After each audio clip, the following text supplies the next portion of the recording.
In today's video, we will discuss what is De Morgan's law and we'll see how we can prove it. De Morgan का जो first law है, that is A union B का whole complement, this is equals to A complement intersection B complement. Second law कहता है A intersection B इसका जो whole complement है, this is equals to A complement union B complement. तो इन दोनों को प्रूफ करने के लिए जो कॉन्सेप्ट हमें मालूम होना चाहिए वो ये है, अगर आपके पास दो सेट है, सपोज करो एक सेट है A and other one is B, आपको इन दोनों को इक्वल प्रूव करना है। अगर हम नंबर्स की बात करें जैसे कि 4, 5, 6, हम जब नंबर्स लेते हैं तो वी कैन ईजिली टेल कि कौन सा नंबर किससे छोटा है, किससे बड़ा है या इक्वल है। बट सेट के केस में आप कैसे इस चीज़ को प्रूव करोगे कि दोनों सेट आपस में बराबर हैं? जब सेट के एलिमेंट्स पता है तो अगेन आप बता सकते हो कि कौन सा सबसेट है, कौन सा सुपर सेट है या फिर कौन सा सब इक्वल सेट है। जब आपको सेट के एलिमेंट्स ही ना पता हो तो उस केस में आप इस चीज़ को कैसे प्रूव करते हैं? अगर मैं ये शो कर दूं कि ए जो है वो सबसेट है बी का एंड बी जो है वो सबसेट है ए का, तो ये जो दोनों केसेस हैं साथ में ये इम्प्लाई करेंगे कि सेट जो है वो आपस में एक दूसरे के बराबर है। रीज़न इज़, इस केस में आप ये बोल रहे हो कि ए सबसेट है और बी सुपर सेट है। इसमें बोला कि बी सबसेट है और ए सुपर सेट है। पहले केस में हम बी को सुपर सेट बता रहे हैं, मतलब बड़ा सेट बता रहे हैं, और इस वाले केस में हम ए को बड़ा सेट बता रहे हैं, मतलब सुपर सेट बता रहे हैं। ये दोनों बात साथ में तभी पॉसिबल हो सकती है जब ये दोनों सेट आपस में बराबर हो। अदरवाइज ये दोनों चीज़ें साथ में को एग्जिस्ट कर ही नहीं सकती। ठीक है, मतलब आपने एक बार तो कह दिया कि ये वाला नंबर बड़ा है, आप दूसरे टाइम पे कह रहे हो नहीं दूसरा वाला नंबर बड़ा है, तो ऐसा साथ में पॉसिबल ही नहीं है। The only case when it is possible when both the sets are equal. तो ये इसके पीछे का लॉजिक है, हम कैसे किसी भी दो सेट्स को इक्वल प्रूफ कर सकते हैं। यही सेम चीज़ हम इसमें अप्लाई करने वाले हैं डी मॉर्गन्स लॉ में। मैं आप लोगों को बता देती हूँ उसको याद कैसे करना है। देखिए, जब आप यूनियन ले रहे हैं यहाँ पर, तो डी मॉर्गन्स लॉ का जो प्रूफ है, जो राइट हैंड साइड पे आपको देखेगा, उसमें इंटरसेक्शन ऑपरेशन आ जाएगा। जब आप इंटरसेक्शन लेंगे तो ऑपरेशन जो है वो यूनियन का आ जाएगा। सेकेंडली, आपको जो ब्रैकेट के बाहर कॉम्प्लीमेंट का साइन दिख रहा है, राइट हैंड साइड पे क्या होगा, दोनों पे अलग अलग, दोनों साइड्स पे अलग अलग कॉम्प्लीमेंट का साइन आ जाएगा इन बोथ द केसेस। अगर सिर्फ लॉ लिखने के लिए आता है एग्जाम में, देन ये 2 मार्क्स में आ सकता है, बट इसका जो प्रूफ है उसकी हाई वेटेज है। तो ये वाला सेम कॉन्सेप्ट हम अप्लाई करने वाले हैं इस केस में। जैसे सिंप्लीफिकेशन के लिए मैंने सिर्फ ए एंड बी आपको बताया है कि कैसे प्रूफ करना है। अदरवाइज प्रूफ में आप इस पूरे को, ये जो पूरा है, इसको हम ए लेट करेंगे, इसको बी लेट करेंगे एंड इसको आपस में इक्वल प्रूफ करेंगे।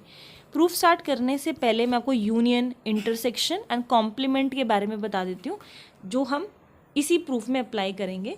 जैसे कि कॉम्प्लीमेंट की क्या डेफिनेशन होती है कि जब हम कॉम्प्लीमेंट की बात करते हैं, किसी भी सेट की कॉम्प्लीमेंट की बात करते हैं, तो हम ये बोलते हैं कि सपोज करो, एग्जाम्पल के हेल्प से समझते हैं, यूनिवर्सल सेट लेते हैं यहाँ पर यू, और इसमें 1 से लेकर 10 तक एलिमेंट्स हैं।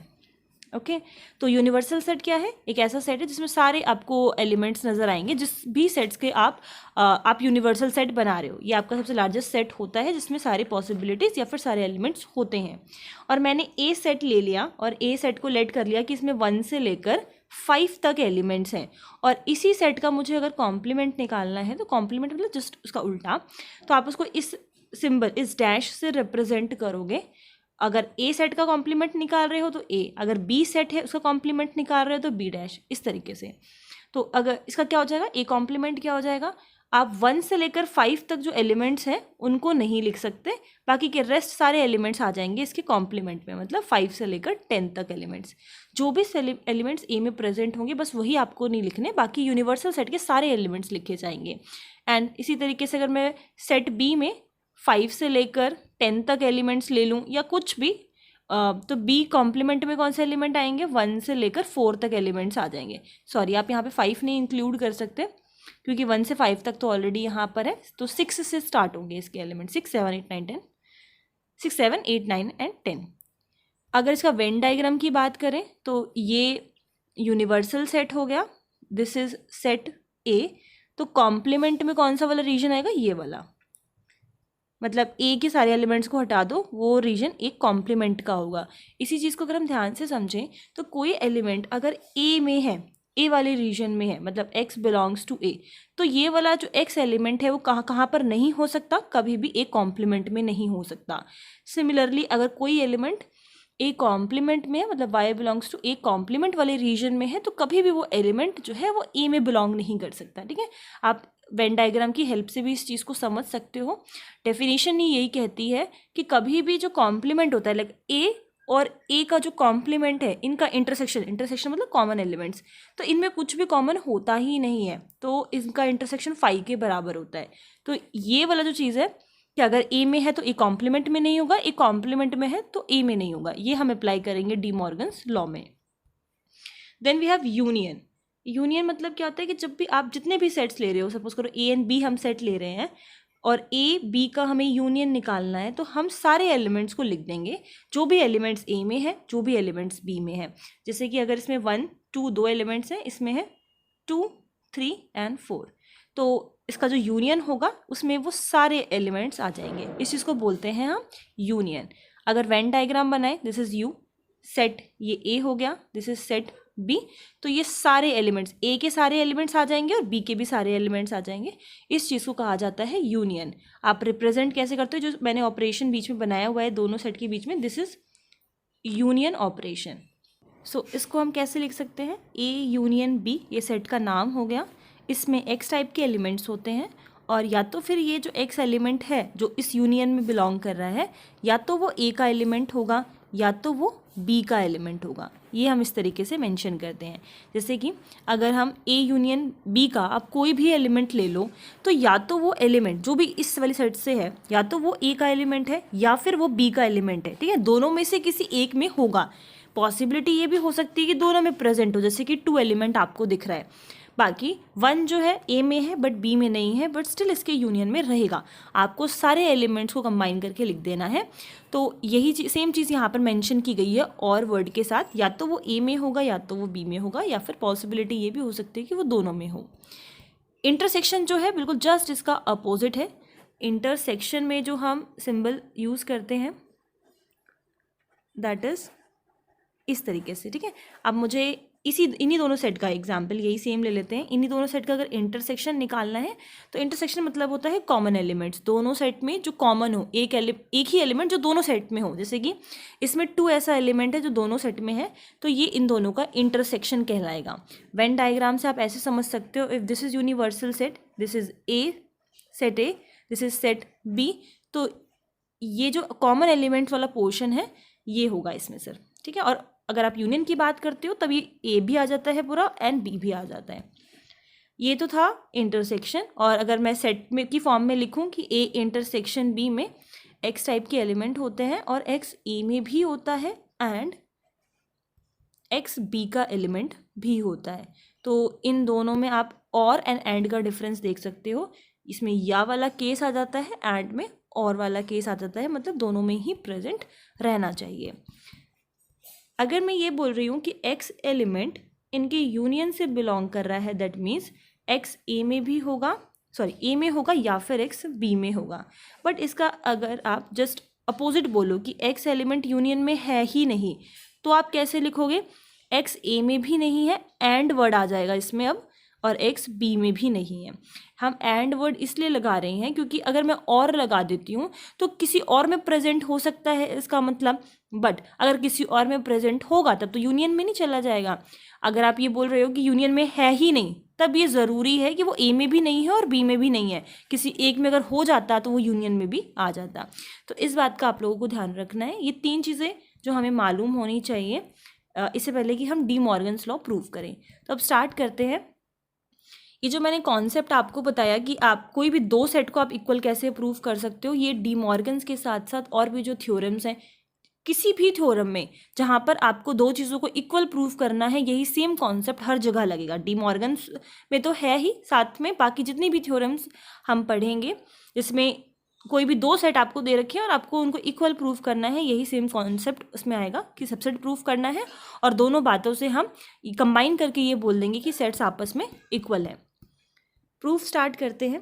First is A union B इसका whole complement, this is equals to A complement intersection B complement. तो इसके लिए जो दो बातें हमें प्रूव करनी है वो ये है, ये पूरा ए कंसिडर कर लो, ये पूरा बी कंसिडर कर लो, तो अब हम लिखेंगे A is a subset of B.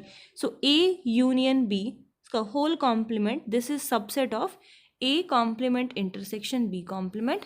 Then next A complement intersection B complement, ये सबसेट हो जाएगा ए यूनियन बी का होल कॉम्प्लीमेंट। ठीक है, जो हमने वहाँ पर लिखा था A is a subset of B and B is a subset of A, ये वही सेम चीज़ मैंने लिखी है। इसमें जो आपको अगर सपोज करो ये प्रूफ करना है दैट ए इंटरसेक्शन बी, तो आप इस चीज़ को प्रूफ कैसे कर सकते हो सेट में? उसके लिए हम क्या करते हैं, हम x एक एलिमेंट लेकर चलेंगे a से, मतलब जो इस साइड पे लिखा होगा, और हम ये प्रूफ कर देंगे कि यही सेम एलिमेंट जो है वो b में बिलोंग करता है जो इस साइड लिखा होगा। ये जो स्टेप्स होंगे वो ये इम्प्लाई करते हैं that a is a subset of b। ऐसा इसलिए कि जब आप ये बोलते हो कि a is a subset of b, that means we are saying जितने भी एलिमेंट्स a के हैं वो सारे प्रेजेंट हैं b में। ओके और ये सेम काम हम कर भी रहे हैं कि हमने एलिमेंट जो है x ले लिया है a का and we have shown that this element belongs to b। ठीक है, यहाँ पर x क्या है, वेरिएबल है, मतलब जितने भी एलिमेंट्स a के हैं वो 1 बाय 1 हम ये शो कर रहे हैं कि वो b का भी एलिमेंट है। तो ये सेम इसी तरीके से अगर आप यहाँ पर देखो तो आप क्या करोगे, x जो है वो b से लेकर चलोगे, वो इस साइड लिखा हुआ है, एंड ये प्रूफ कर देंगे यही सेम एलिमेंट a का भी एलिमेंट है, and these steps will imply that b is a subset of a। बस आपको यही अपने माइंड में रखना है। तो अब हम x एलिमेंट लेंगे लेफ्ट हैंड साइड से। So x belongs to a union b का होल कॉम्प्लीमेंट, और यही सेम एलिमेंट x हम प्रूव कर देंगे कि इसमें प्रेजेंट है। अब कोई भी एलिमेंट, जैसे कि मैंने आपको कॉम्प्लीमेंट वाली डेफिनेशन में बताया था, कोई भी एलिमेंट अगर कॉम्प्लीमेंट वाले एरिया से बिलोंग करता है तो वो कभी भी फिर इसके यूनियन में बिलोंग नहीं करेगा, क्योंकि वो कॉम्प्लीमेंट वाले रीजन में बिलोंग कर रहा है। अगर x इसकी यूनियन में नहीं है तो x ना तो a में होगा और ना ही x b में होगा। जो भी चीज़ें मैंने आपको डेफिनेशन में बताई थी वही मैं सेम अब यहाँ पर अप्लाई कर रही हूँ।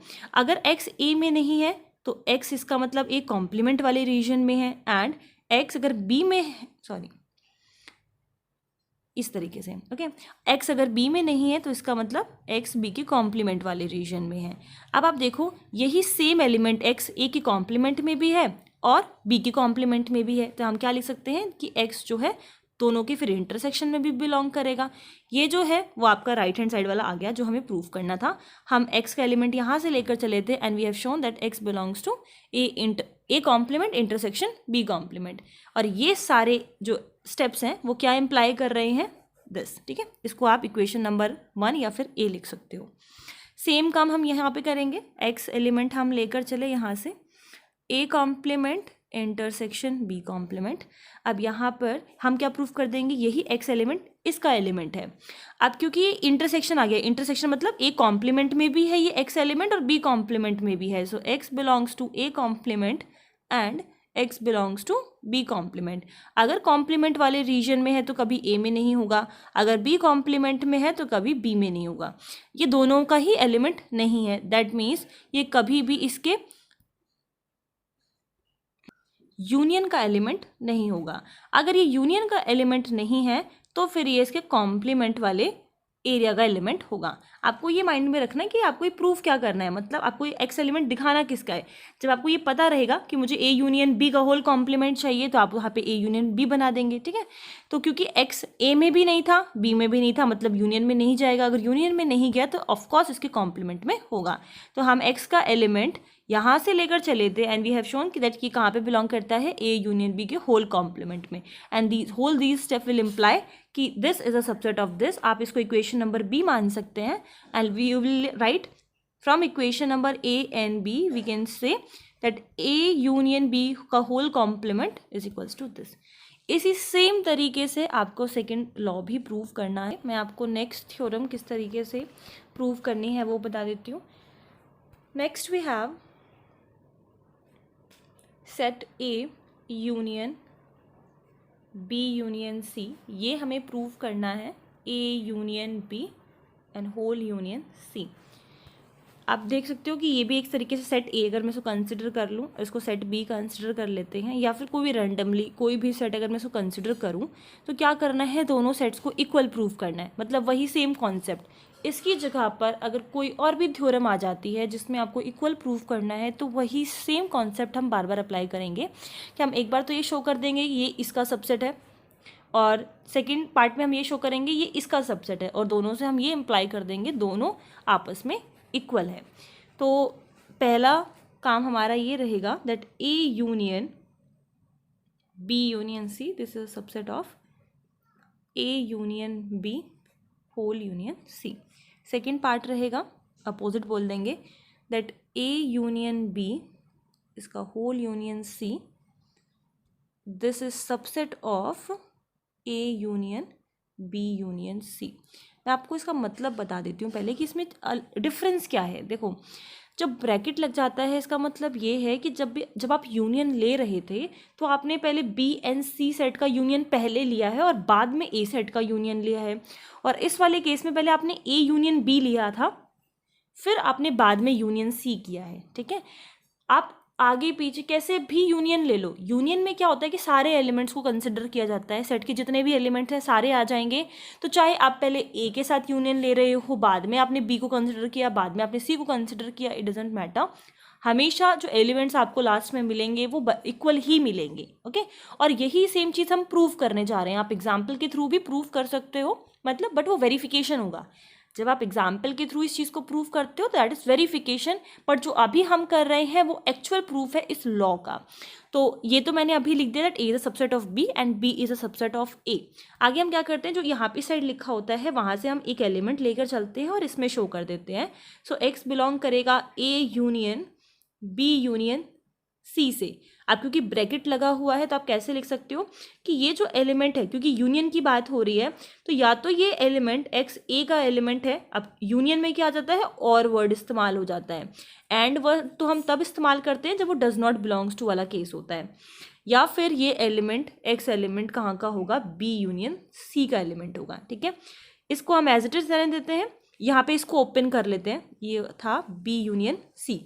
ठीक है, तो अब फिर से यूनियन वर्ड इस्तेमाल हो गया, तो हम और वर्ड इस्तेमाल कर सकते हैं। तो x या तो b का एलिमेंट है, और क्योंकि यहाँ पे यूनियन लगा हुआ है, और या फिर ये x जो है वो c का एलिमेंट है। ठीक है, नाउ अब हम क्या करेंगे, क्योंकि मुझे इस वाले पे a और b पे ब्रैकेट चाहिए, तो मैं इनको साथ में पहले कंबाइन कर लेती हूँ। दैट x जो है वो किसका एलिमेंट है, a यूनियन b का।